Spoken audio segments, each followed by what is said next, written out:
नाग पंचमी और भगवान शिव पार्वती की अद्भुत कथा। श्रावण मास की शुक्ल पक्ष की पंचमी तिथि को नाग पंचमी का पावन पर्व मनाया जाता है।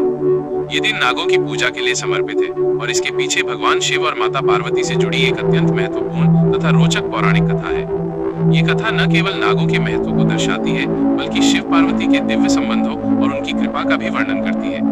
पौराणिक मान्यताओं के अनुसार एक बार भगवान शिव कैलाश पर्वत पर ध्यान में लीन थे। उनके चारों ओर अनेकों सर्प कुंडली मारे बैठे थे, जो शिव के प्रिय गण माने जाते हैं। माता पार्वती भी वहीं उपस्थित थी। उस समय एक अत्यंत विशाल और भयंकर सर्प, जिसका नाम वासुकी था, जो भगवान शिव के गले का हार भी है, क्रोधित होकर पृथ्वी पर उत्पात मचा रहा था।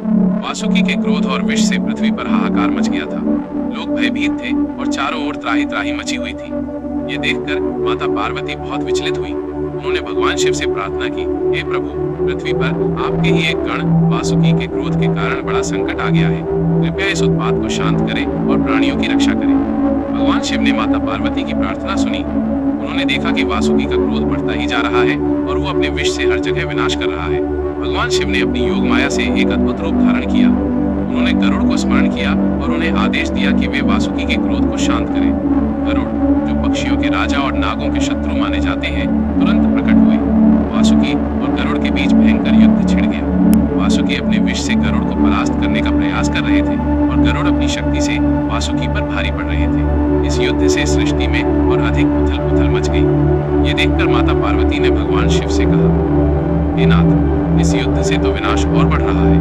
कोई ऐसा उपाय करे जिससे दोनों शांत हो और सृष्टि का कल्याण हो। तब भगवान शिव ने एक अनोखी लीला रची। उन्होंने वासुकी और गरुड़ दोनों को अपने पास बुलाया और उन्हें समझाया कि सृष्टि में सभी जीवों का अपना महत्व है।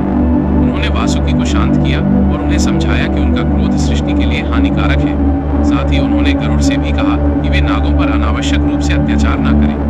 भगवान शिव ने वासुकी को अपने गले में धारण किया और उन्हें ये वरदान दिया कि जो भी मनुष्य श्रावण मास की पंचमी तिथि को नागों की पूजा करेगा, उसे वासुकी सहित सभी नागों का आशीर्वाद प्राप्त होगा और उसे कभी सर्पदंश का भय नहीं रहेगा। इसी दिन से भगवान शिव के आशीर्वाद और माता पार्वती की करुणा के कारण नाग पंचमी का पर्व मनाया जाने लगा। इस दिन दूध, धान का लावा और फल चढ़ाकर नागों की पूजा की जाती है, ताकि वे प्रसन्न रहें और सर्पदंश से रक्षा करें। ये कथा हमें सिखाती है कि भगवान शिव न केवल संहारक हैं, बल्कि वे संरक्षक भी हैं और माता पार्वती की दयालुता समस्त सृष्टि के लिए कल्याणकारी है। ये पर्व हमें प्रकृति के साथ सामंजस्य स्थापित करने और सभी जीवों के प्रति दयालुता रखने का संदेश देता है।